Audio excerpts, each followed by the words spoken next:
Chapter 96। दोस्तों, अब तक आपने देखा कि नौकर रामू अपने गंदे इरादों में लगभग कामयाब होने ही वाला था, लेकिन तभी वहां आदित्य आ जाता है और पंखुड़ी को बचा लेता है। अब आगे सुनिए। आदित्य का चेहरा उस समय ऐसे लग रहा था मानो उसकी आंखों में खून उतर आया हो। उसकी सांसें तेज चल रही थीं, जैसे अंदर कोई ज्वालामुखी फटने वाला हो। उसने बिना देर किए रामू का हाथ कसकर पकड़ लिया और इतनी ताकत से मोड़ा कि सीधा हड्डी टूटने की आवाज आए। रामू दर्द से चीख पड़ा और जमीन पर गिरते ही तड़पने लगा। लेकिन आदित्य का गुस्सा अभी शांत नहीं हुआ था। उसने रामू का कॉलर पकड़कर उसे ऊपर खींचा और जोर जोर से मुक्के बरसाने लगा। रामू का चेहरा लहूलुहान हो चुका था। वह हांफते हुए जमीन पर गिर पड़ा जैसे उसके अंदर जान ही न बची हो। पंखुड़ी का दिल जोर जोर से धड़क रहा था। उसने डर और हिम्मत दोनों जुटाकर पीछे से आदित्य को कसकर पकड़ लिया और बोली, आदित्य प्लीज रुक जाइए, वो मर जाएगा, अपने गुस्से को कंट्रोल कीजिए। आदित्य गरजते हुए बोला, मर जाने दो ऐसे इंसान को, ऐसे लोग जीने के काबिल नहीं होते।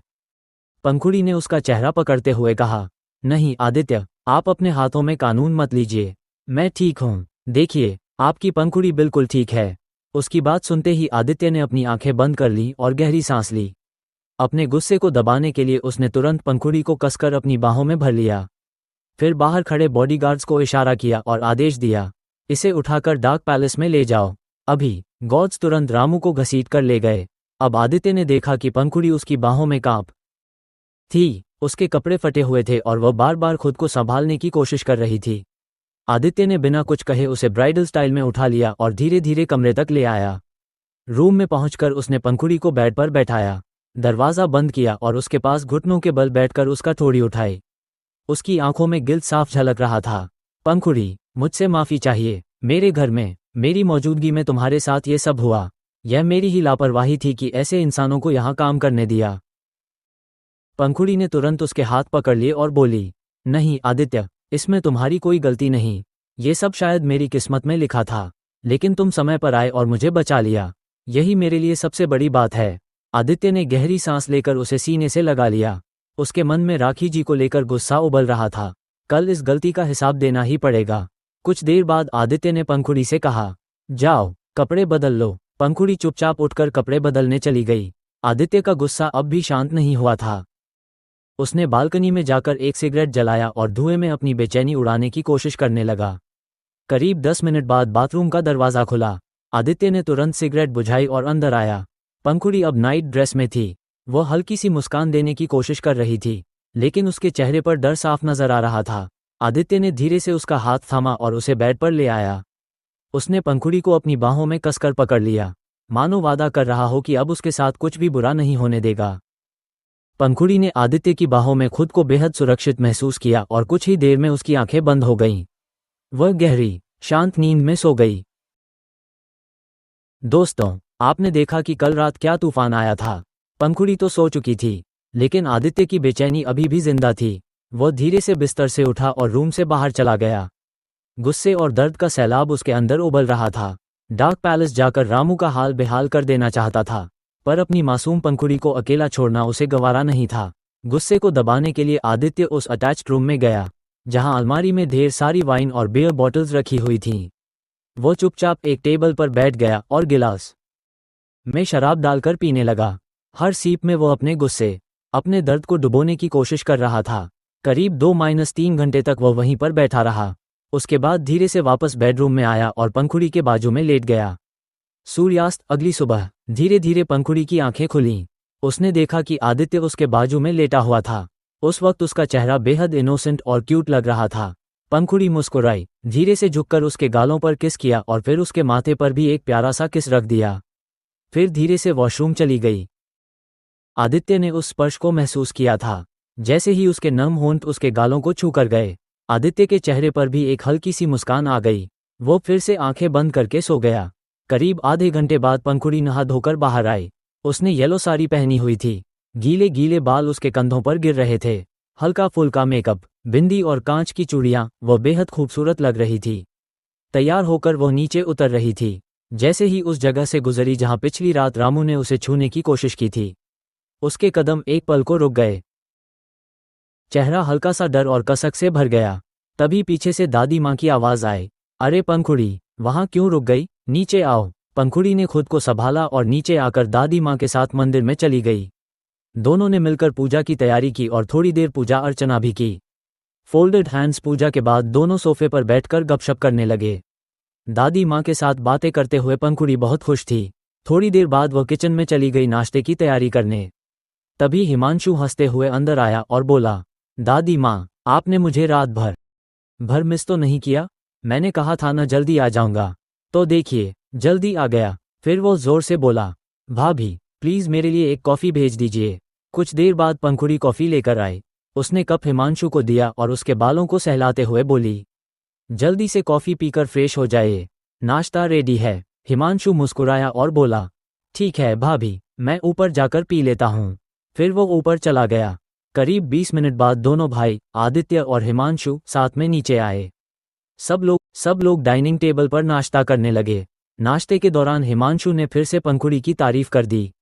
भाभी, आप तो सच में कमाल हैं, आपके हाथों का बनाया नाश्ता लाजवाब है। पंखुड़ी का दिल आज बहुत तेज धड़क रहा था। वो बार बार बस आदित्य को ही देख रही थी। आदित्य ने भी उसकी नज़रें पकड़ ली और हल्की सी मुस्कान के साथ पूछा, क्या हुआ पंखुड़ी? पंखुड़ी बस मुस्कुराई और चुपचाप खाने लगी। नाश्ते के बाद आदित्य ऑफिस के लिए निकल गया और हिमांशु भी उसके साथ चला गया। पंखुड़ी अकेली कमरे में आई और बेड पर बैठ गई। उसने आईने में खुद को देखा और मन ही मन बोली, आप कितने अच्छे हैं आदित्य, मैं कितनी किस्मत वाली हूं कि आप मेरे पति हैं। हाँ, आप थोड़े खड़ूस हो, स्माइल कम करते हैं, लेकिन आपके अंदर वो सारी खूबियां हैं जो एक पति में होनी चाहिए। आप तो उस सपनों के राजकुमार से भी बेहतर हो जिसे हर लड़की अपने ख्वाबों में देखती है। वो हल्का सा हंस पड़ी।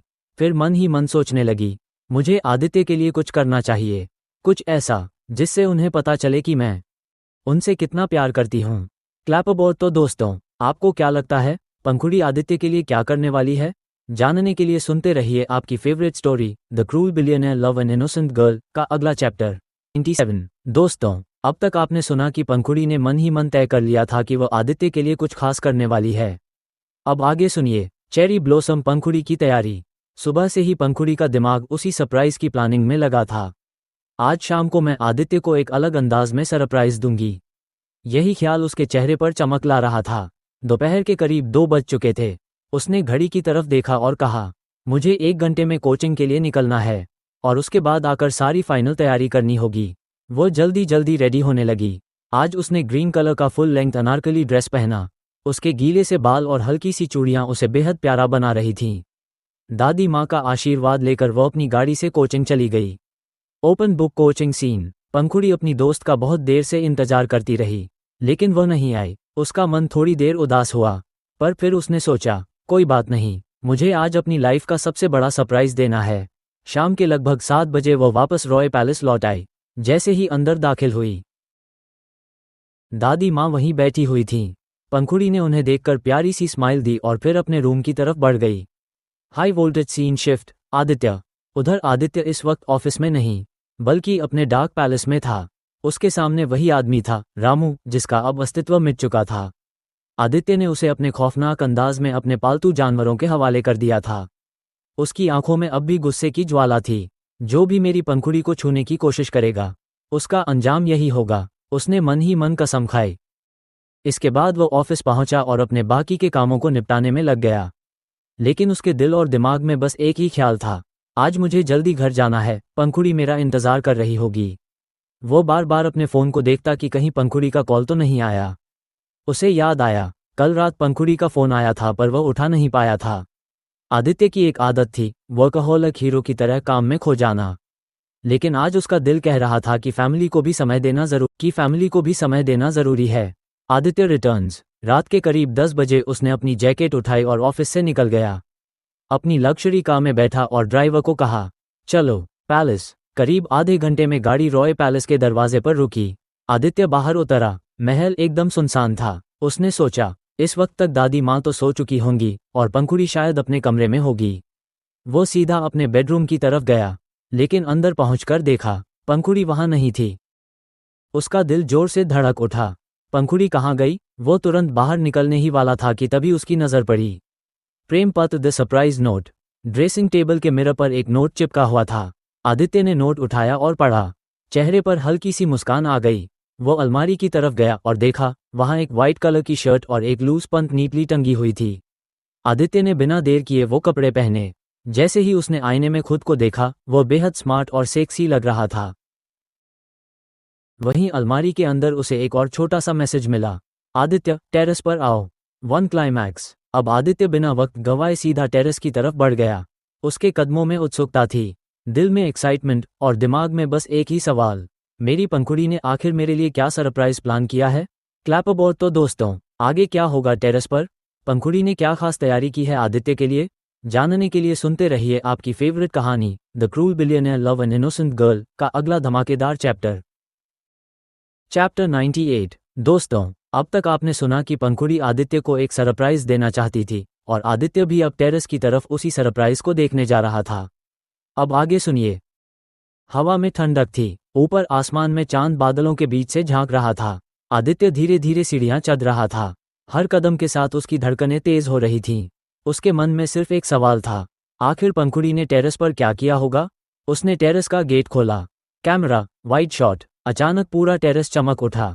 हर तरफ फेरी लाइट्स तारों की तरह टिमटिमा रही थीं। फूलों की हल्की हल्की खुशबू हवा में घुली हुई थी। बीचों बीच एक ब्यूटीफुली डेकोरेटेड डाइनिंग टेबल रखा था, वाइट क्लॉथ, कैंडल्स और रेड रोजेस से सजा हुआ। आदित्य की आंखें चमक उठीं। उसने गेट बंद किया और धीरे धीरे टेरेस पर कदम रखा। आदित्य, धीमे स्वर में। सर्चिंग। पंखुड़ी, कहाँ हो तुम? Camera, pan shot left to right. और तभी उसकी नजर पड़ी। एक लड़की टेरेस के कोने पर खड़ी थी। लाल रंग की साड़ी उसके बदन पर लिपटी थी। उसका ब्लाउज बैकलेस था और उसके गीले खुले बाल पीठ पर झूल रहे थे। हल्की हवा बालों को इधर उधर उड़ा रही थी। मोमबत्तियों की रोशनी उसके चेहरे पर सुनहरी आभा बिखेर रही थी। आदित्य की सांसें थम गईं।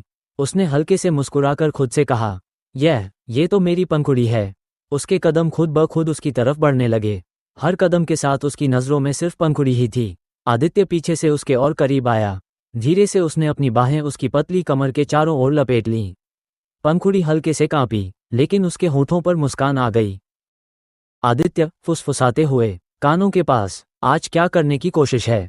पंखुड़ी ने अपनी आंखें बंद की और धीमे स्वर में बोली, जो तुम्हें अच्छा लगे वो करो। फिर टेरेस की सारी रोशनियां मानो उनके चारों ओर घूमने लगीं। चांदनी, फूलों की खुशबू और कैंडल लाइट, सब कुछ उस पल को और भी मैजिकल बना रहे थे।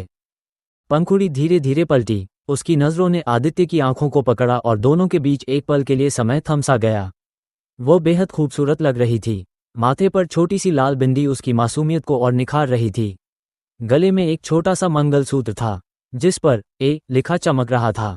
उसके लाल चूड़ियों की खनक हर हरकत के साथ बज रही थी और मांग में सजा सिंदूर उसे किसी नववधू की तरह पूर्ण बना रहा था। आदित्य उसके करीब झुकने ही वाला था कि पंखुड़ी ने धीरे से उसका हाथ थामा और उसे अपने होठों पर रखकर मुस्कुराई। पहले डिनर। आदित्य के होठों पर हल्की सी मुस्कान आई। उसने तुरंत चेयर खींची और कहा, प्लीज बैठो। पंखुड़ी ग्रेसफुली चेयर पर बैठ गई और उसने अपनी साड़ी का पल्लू हल्के से संभालते हुए डाइनिंग टेबल पर नजरें डालीं। टेबल पर हर चीज रोमांटिक तरीके से सजी हुई थी। दोनों तरफ सिल्वर कटलरी, क्रिस्टल ग्लासेस, सुगंधित मोमबत्तियां और बीच में फ्रेश रोजेस का बुके। आदित्य सामने वाली चेयर पर बैठा और दोनों ने डिनर शुरू किया। खाना बेहद स्वादिष्ट था। हर बाइट के साथ पंखुड़ी की आंखें चमक उठती। कभी वो आंखें बंद करके स्वाद महसूस करती, तो कभी आदित्य को चुपके से देखकर मुस्कुरा देती। उसकी हर हरकत में एक मासूमियत और एक एक्साइटमेंट छिपी थी, क्योंकि उसके दिल को गहराई से पता था, आज की रात बहुत। आदित्य चुपचाप खाना खा रहा था, लेकिन उसकी निगाहें प्लेट्स पर नहीं थीं। बार बार उसकी नज़रें पंखुड़ी पर जा रही थीं। कभी उसकी मुस्कान, कभी उसकी लाल चूड़ियां, कभी उसकी आंखों की चमक। आदित्य जैसे खुद को रोक ही नहीं पा रहा था। पंखुड़ी ने प्लेफुल अंदाज में कहा, इतनी देर से बस मुझे ही देख रहे हो? खाना भी खाओ, वरना मैं सोचूंगी कि आपको मेरा सरप्राइज पसंद नहीं आया। आदित्य ने गहरी सांस लेते हुए धीरे से जवाब दिया, सरप्राइज तो बहुत खूबसूरत है, लेकिन उससे भी ज्यादा खूबसूरत तुम हो। पंखुड़ी के गाल लाल हो गए। उसने नजरें झुका लीं और दिल की धड़कनें तेज हो गईं। रॉयल टेरेस पर चांदनी, मोमबत्तियों की रोशनी और उनकी हंसी, सब मिलकर उस डिनर को सिर्फ रोमांटिक नहीं बल्कि अनफर्गेटेबल बना रहे थे। डिनर खत्म होने के बाद टेबल पर बस मोमबत्तियों की रोशनी और गुलाबों की हल्की खुशबू बची थी। पंखुड़ी ने धीरे से आदित्य का हाथ थामा और मुस्कुराते हुए खड़ी हुई। हल्की हवा में फेरी लाइट्स झूम रही थीं। चांदनी टेरेस पर बिखरी हुई थी और उसी के बीच दोनों एक दूसरे के करीब आ गए।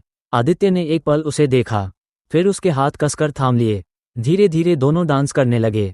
पंखुड़ी का सिर आदित्य के सीने से हल्का सा टकरा रहा था और उसकी सांसें आदित्य की सांसों के साथ ताल मिला रही थीं। कुछ पल तक बस संगीत और उनकी धड़कनों की आवाज़ ही गूंज रही थी। फिर अचानक पंखुड़ी रुकी। उसने आदित्य की आंखों में गहराई से देखा। उसकी आंखें नमी से चमक रही थीं, होंठ कांप रहे थे और दिल की धड़कन तेज थी। उसने धीमी लेकिन दृढ़ आवाज में कहा, आदित्य, आई लव यू। मुझे पता ही नहीं चला कि मैं कब तुमसे प्यार करने लगी। उसकी आवाज में सच्चाई और मासूमियत दोनों थीं। आदित्य एक पल के लिए बिल्कुल हैरान रह गया। वो सोच भी नहीं सकता था कि पंखुड़ी इतनी साफगोई से, बिना किसी हिचकिचाहट के अपने दिल की बात कह देगी। उसके होठों पर हल्की मुस्कान आई। वह झुका और धीरे से पंखुड़ी के माथे पर एक लंबा गहरा किस किया। उस स्पर्श में प्यार था, अपनापन था और एक अनकही कहानी थी। लेकिन पंखुड़ी रुकने वाली नहीं थी। उसने बेसब्री से उसका हाथ पकड़कर कहा, आप भी मुझसे प्यार करते हो ना? क्यों नहीं कहते? मैं इंतजार नहीं कर सकती। आदित्य, मुझे जानना है। आदित्य ने गहरी सांस ली। उसकी आंखें थोड़ी नरम हुईं, लेकिन होठों पर वही रहस्यमयी मुस्कान बनी रही। वह धीमे स्वर में बोला, क्या हर चीज कहना जरूरी है? उसकी आवाज में गहराई थी, एक रहस्य छुपा हुआ था। पंखुड़ी की आंखें और भी फैल गईं। वो उसकी आंखों में जवाब ढूंढने लगी। उस टेरेस पर चांदनी, फूलों की खुशबू और हल्का रोमांटिक म्यूजिक, सब कुछ थम गया। जैसे पूरी दुनिया उनकी बातचीत को सुनने के लिए रुक गई हो। पंखुड़ी की आंखें अचानक तेज हो गईं। उसके चेहरे की मासूमियत गुस्से और चोट से ढक गई थी। उसकी आवाज कांप रही थी, लेकिन हर शब्द में दर्द और विद्रोह था। हाँ, कहना जरूरी है आदित्य। आपकी ये चुप्पी सब कुछ बर्बाद कर देती है। रिश्ता सिर्फ एहसास से नहीं चलता, उसे शब्द चाहिए, भरोसा चाहिए। अगर आप हमारे रिश्ते को सच में संभालना चाहते हैं तो आपको बोलना पड़ेगा। आदित्य चुप रहा। उसके चेहरे पर वही गहरी, रहस्यमयी शांति थी। उसने धीरे से हाथ बढ़ाकर पंखुड़ी के बालों को छुआ और बहुत शांत स्वर में बोला, पंखुड़ी, मेरी आदत नहीं है कहने की, मैं ऐसा ही हूं। तुम्हें मुझे ऐसे ही एक्सेप्ट करना होगा। लेकिन ये बात पंखुड़ी को और चुभ गई। उसने झटके से उसका हाथ हटा दिया, मानो किसी नुकीली चीज ने उसे चोट पहुंचाई हो। उसकी आंखों में आंसू आ गए और उसकी आवाज भारी हो गई। मेरे पास एक्सेप्ट करने के अलावा कोई ऑप्शन है भी क्या? आदित्य, आपने सब कुछ जबरदस्ती किया, शादी भी, फैसले भी, मेरे सपनों पर कंट्रोल भी। तो अब मैं भी आपको जबरदस्ती बदलूंगी? उसकी सांसें तेज थीं, उसका गला भर आया था, पर उसने अपने आंसुओं को रोके रखा। उसने सीधे उसकी आंखों में देखते हुए सवाल दागा, क्या आप कभी मेरी फीलिंग्स को समझेंगे या हमेशा पत्थर बने रहेंगे? उसकी आंखों से आखिरकार आंसू छलक पड़े। मोमबत्तियों की रोशनी में उन बूंदों की चमक साफ दिख रही थी। आज इस टेरेस पर, इस रोमांटिक सेटअप में, पंखुड़ी ने सोचा था कि आदित्य उसे गले लगाएगा, उसके कानों में धीरे से कहेगा, आई लव यू। पर उसकी सारी उम्मीदें उसी पल चकनाचूर हो गईं। उसका दिल टूटा नहीं था, बिखर गया था। आसमान में अचानक बादल गरजने लगे। पहले हल्की हल्की बूंदें गिरीं, फिर बारिश धीरे धीरे तेज होने लगी। टेरेस पर जल की बूंदें फेरी लाइट से टकराकर चमक रही थीं और मोमबत्तियों की लौ बार बार बुझने की कोशिश कर रही थी। आदित्य चौंकते हुए बोला, पंखुड़ी, बारिश तेज हो रही है, अंदर चलो। लेकिन पंखुड़ी वहीं खड़ी रही। उसकी आंखों से आंसू और चेहरे पर बरसती बारिश दोनों एक साथ बह रहे थे। उसने धीरे धीरे पीछे मुड़कर आदित्य की ओर देखा। उसकी आवाज टूट रही थी, लेकिन शब्द चुभने वाले थे। आपको मेरा दर्द बचपना लगता है, पर ये दिल है आदित्य, पत्थर नहीं। यहाँ दर्द होता है। उसने कांपते हुए हाथ से अपनी छाती की ओर इशारा किया। बारिश की बूंदें उसके गीले बालों से फिसलकर गालों पर बह रही थीं। वह भीग रही थी और उसके आंसू बारिश में घुलकर और भी अदृश्य हो रहे थे। आदित्य एक कदम उसकी ओर बढ़ा। उसका स्वर नर्म था, पर उसके चेहरे पर घबराहट साफ झलक रही थी। पंखुड़ी, प्लीज, मैं जानता हूं तुम तकलीफ में हो। मैं लेकिन पंखुड़ी ने उसका हाथ झटक दिया और धीरे धीरे पीछे हटते हुए टेरेस के एज की तरफ बढ़ गई। उसके कदम डगमगाए और जैसे ही उसने एक और कदम बढ़ाया, फर्श पर बारिश का पानी उसकी साड़ी के पल्लू के नीचे फिसल गया।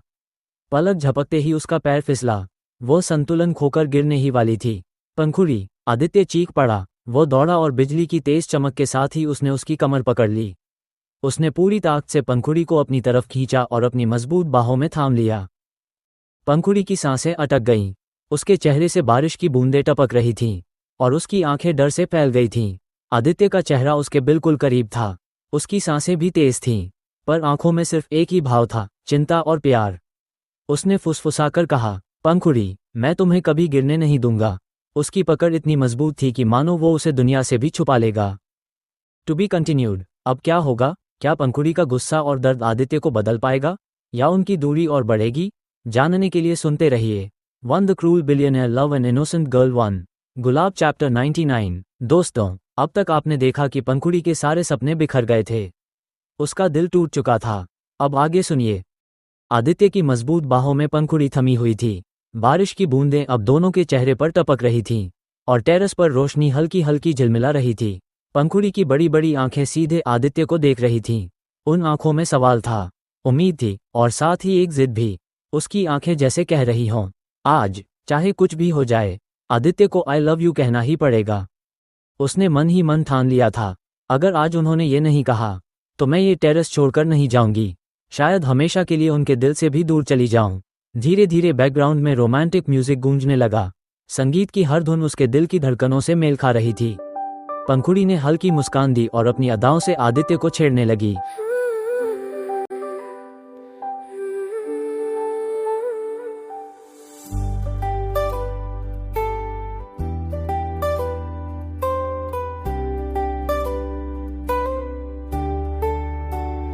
तेरी सांसों में है मेरी धड़कन, तेरी आँखों में मेरा आलम। हर लम्हा तुझ में ही खो जाना। तू है मेरा, तू है सपना। Aditya, only for you। तुझसे ही है मेरा जुनून, तेरे बिना सब है अधूरा। I just wanna say I love you, तेरे नाम दिल ये लिखा।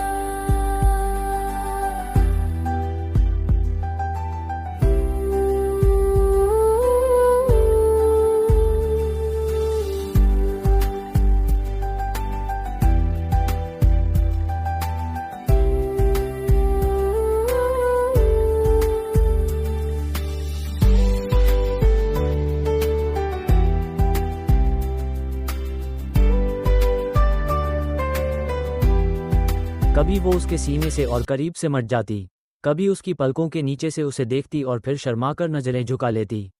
उसके गीले बाल आदित्य के गालों से छूते और हर स्पर्श जैसे उसे कंपेल कर रहा था, बोलो, बस बोल दो। लेकिन आदित्य चुप था। उसके चेहरे पर वही रहस्यमयी शांति थी। उसकी आंखों में गहराई तो थी, लेकिन कोई सॉफ्टनेस नहीं। वो ठंडी, सख्त और मौन आंखें थीं। पंखुड़ी का दिल हर पल और बेचैन होता जा रहा था। उसे लग रहा था कि उसकी दुनिया टूट रही है। वो सोच रही, बरसात और तूफान के बीच टेरेस पर सिर्फ दो लोग खड़े थे, आदित्य और पंखुड़ी। लेकिन उन दोनों के बीच अब एक खाई बन चुकी थी, दर्द और अहंकार की खाई। पंखुड़ी लगातार उसकी आंखों में जवाब ढूंढ रही थी, और आदित्य की चुप्पी उसके दिल को छलनी किए जा रही थी। आखिरकार आदित्य झल्ला उठा। उसने पंखुड़ी का हाथ कसकर पकड़ लिया। उसकी पकड़ इतनी मजबूत थी कि पंखुड़ी की नाजुक कलाई कांप उठी। उसकी आंखें आग की तरह जल रही थीं। वो गरजती आवाज में बोला, पंखुड़ी, ये सब नाटक बंद करो। मुझे पता है तुम ये सब क्यों कर रही हो, पर मैं ऐसा इंसान नहीं हूं। मैं वो 3 शब्द नहीं कह सकता। ये मेरी नेचर नहीं है। पंखुड़ी की आंखों में आंसू भर आए। उसकी सांसें टूट रही थीं, और बारिश की बूंदें आंसुओं में घुलकर उसके चेहरे पर बह रही थीं। उसकी आवाज़ भर्रा गई, तो क्या मैं सिर्फ तुम्हारी ज़रूरत हूँ? क्या तुम मुझे प्यार नहीं करते? क्यों नहीं कहते आदित्य, क्यों नहीं कहते आई लव यू? आदित्य की आंखों में गुस्सा और गहरा हो गया। उसने अपने जबड़े भींच लिए और अचानक चीख पड़ा। हाँ, तुम मेरी चाहत हो, मेरा जुनून हो, लेकिन मोहब्बत, वो तुम कभी नहीं बन सकती। तुम बस मेरी जिद थी, और अब वो जिद पूरी हो चुकी है। उसके हर शब्द ने पंखुड़ी का दिल चीर दिया। उसका चेहरा सफ़ेद पड़ गया, होंठ कांपने लगे। उसने कांपते हुए स्वर में कहा, तो ये रिश्ता भी सिर्फ तुम्हारी जिद थी?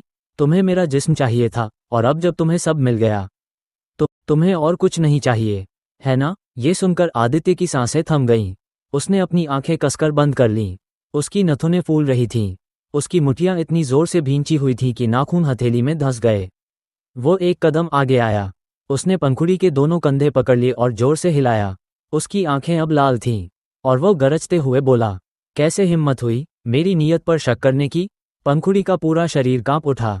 वो डर से आंखें बंद कर ली, क्योंकि अगले ही पल आदित्य का हाथ हवा में उठा, मानो गुस्से के ज्वालामुखी में वो उसे थप्पड़ जड़ देगा। लेकिन आदित्य वहीं ठहर गया। उसका हाथ हवा में ही जड़ हो गया। वो अपनी ही हरकत से हैरान था। कुछ सेकंड बाद उसने कांपते हाथ को धीरे से नीचे कर लिया। उसकी सांसें तेज थीं। उसकी आंखों में गुस्से और बेबसी का तूफान था। अचानक उसने पंखुड़ी को जोर से धक्का दिया। पंखुड़ी लड़खड़ाकर पीछे हटी, लेकिन गिरते गिरते खुद को संभाल लिया। आदित्य ने गहरी सांस ली, नजरें फेर लीं और बिना कुछ कहे गुस्से में टेरेस से बाहर चला गया। दरवाज़ा धड़ाम से बंद हुआ और पंखुड़ी वहीं बारिश में भीगती हुई टूटकर जमीन पर बैठ गई। उसके आंसू और बारिश अब एक हो चुके थे। The lonely night. पंखुड़ी जमीन पर गिर पड़ी। उसकी आंखों से आंसू झरने लगे। नीचे कोर्टयार्ड से कार स्टार्ट होने की आवाज आई। आदित्य जा चुका था। पंखुड़ी ने अपने पैर पटके, सिर झुकाकर फूट फूट कर रोई। उसकी सारी उम्मीदें, उसका सपना आज टूट चुका था। The next day. पूरी रात उसने नींद नहीं ली। सुबह से अब दोपहर के 12 बज चुके थे। आदित्य भी घर नहीं लौटा था। पंखुड़ी ने कुछ खाया तक नहीं। तभी उसका फोन बजा। स्क्रीन पर नाम आया, गुरु। मन नहीं था बात करने का, लेकिन उसने कॉल उठाया। हेलो। उधर से गुरु हंसते हुए बोला, अरे यार, तूने तो मुझे भुला ही दिया, कभी कॉल तक नहीं करती। पंखुड़ी ने बनावटी हंसी के साथ कहा, नहीं यार, बस तबीयत ठीक नहीं थी, बाद में बात करती हूँ। कॉल करते ही पंखुड़ी ने लंबी सांस ली। उसका मन अब पढ़ाई में लगाने लगा। उसने अपने स्टडी टेबल पर किताब खोली, पर दिल बार बार उसी रात को याद करने लगा। वो खुद से सोच रही थी, पता नहीं मैं कब कमरे में आई और मेरे कपड़े किसने बदले? शायद आदित्य। लेकिन वो उस रात के बारे में ज्यादा नहीं सोचना चाहती थी, क्योंकि सोचते ही दिल और भी दर्द से भर उठता था। Suspense ending. तो दोस्तों, क्या पंखुड़ी और आदित्य की यह दूरियां सिर्फ कुछ पल की हैं, या सचमुच उनका रिश्ता हमेशा के लिए बिखर जाएगा? जानने के लिए सुनते रहिए one the cruel billionaire love innocent girl 1। Chapter 100। लगभग एक हफ्ता बीत चुका था। उस रात के बाद आदित्य घर नहीं लौटा, बस अपने असिस्टेंट के जरिए एक संदेश भिजवा दिया। उसे एक अर्जेंट फॉरेन मीटिंग अटेंड करनी है, इसलिए कुछ दिनों तक घर से बाहर रहना पड़ेगा। पंखुड़ी का दिल बेचैन था। वो हर रोज यही उम्मीद करती कि शायद आज आदित्य लौट आए, पर सच तो यह था कि आदित्य ने उसके दिल पर जो चोट छोड़ी थी, उससे वो टूट चुकी थी। वो जानती थी कि वह आदित्य से प्यार करती है, मगर कैसे मान ले कि आदित्य अब उससे प्यार नहीं करता? Cherry blossom. दादी माँ और हिमांशु की चिंता। दादी माँ ने इस बीच दोनों के बीच की दूरी महसूस की। एक हफ्ते पहले तक जो पंखुड़ी हमेशा चहकती रहती थी, घर को अपनी मासूमियत से रोशन कर देती थी, अब वो एकदम मुरझाए फूल जैसी हो गई थी। हिमांशु भी यह सब देख रहा था। एक सुबह जब वो सोफे पर दादी के पास बैठा था, तो उसने कहा, दादी, पक्का इसमें भैया की ही गलती है। भाभी इतनी प्यारी और स्वीट हैं, वे किसी को दुख ही नहीं दे सकती। दादी ने गहरी सांस लेकर कहा, बेटा, मैं भी यही सोच रही हूँ। आदित्य हमेशा से कठोर रहा है, पर उसने मेरी पंखुड़ी को इतना परेशान क्यों किया, ये समझ नहीं आता। फिर उन्होंने हिमांशु से कहा, मुझे पास वाले नए मंदिर में ले चलो, वहाँ भगवान के आगे मन हल्का करना चाहती हूँ। हिमांशु ने तुरंत हामी भरी और दोनों मंदिर चले गए। उस समय पंखुड़ी अपने कोचिंग क्लास में थी। पढ़ाई में उसने खुद को झोंक दिया था। कई बार वह आदित्य को कॉल करना चाहती थी, लेकिन आखिरी पल में खुद को रोक लेती। उसके दिल में यही सवाल था, मैं क्यों कॉल करूं? उसने तो कभी किया नहीं। Prithvi scene shift. Aditya in London. उधर आदित्य लंदन में था, एक विशाल कॉन्फ्रेंस हॉल में बड़ी बड़ी कॉर्पोरेट डेलीगेट्स के बीच बैठा। वो अपनी मीटिंग अटेंड कर रहा था।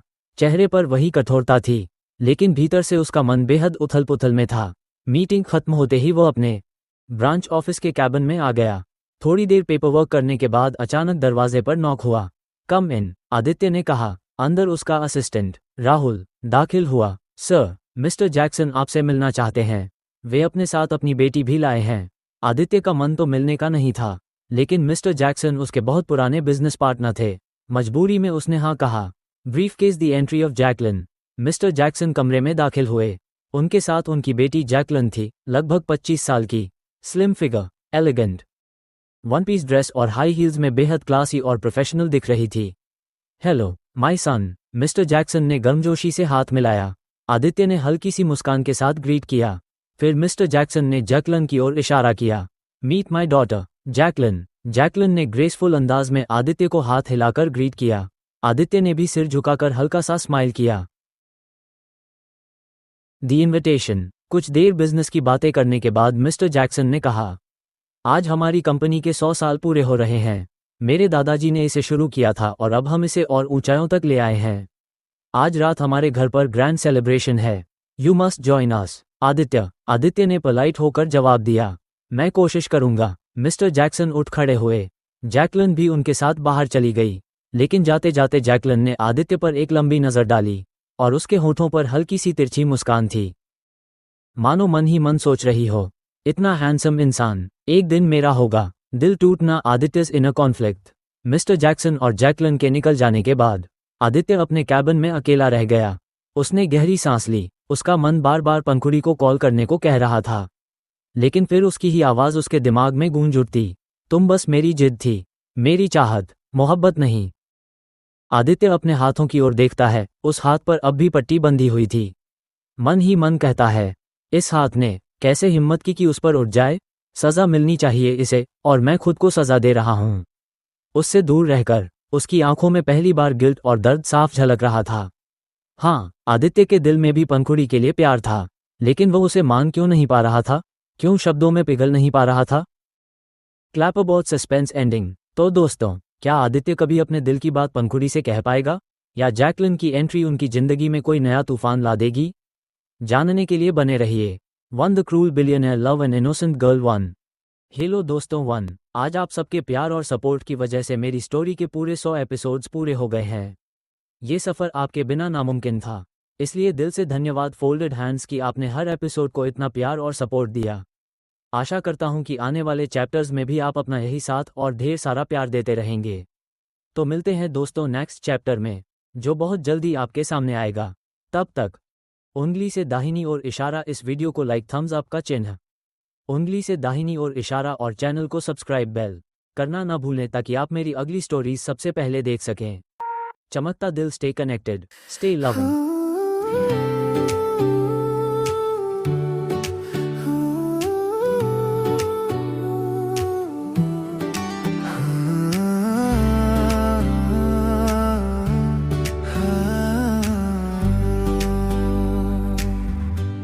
धड़कनों की गूंज है, आंखों में एक नूर है, रास्ते मिल जाए जब तू मेरे दूर है। जब तेरी यादों से तन्हा मेरी रात हो, सांस रुक जाए तो पीछे से तुम्हें पुकारूं। खुद को बहकाऊं, नैन बिछाऊं, मेरे तो दिन छोटे पड़ गए।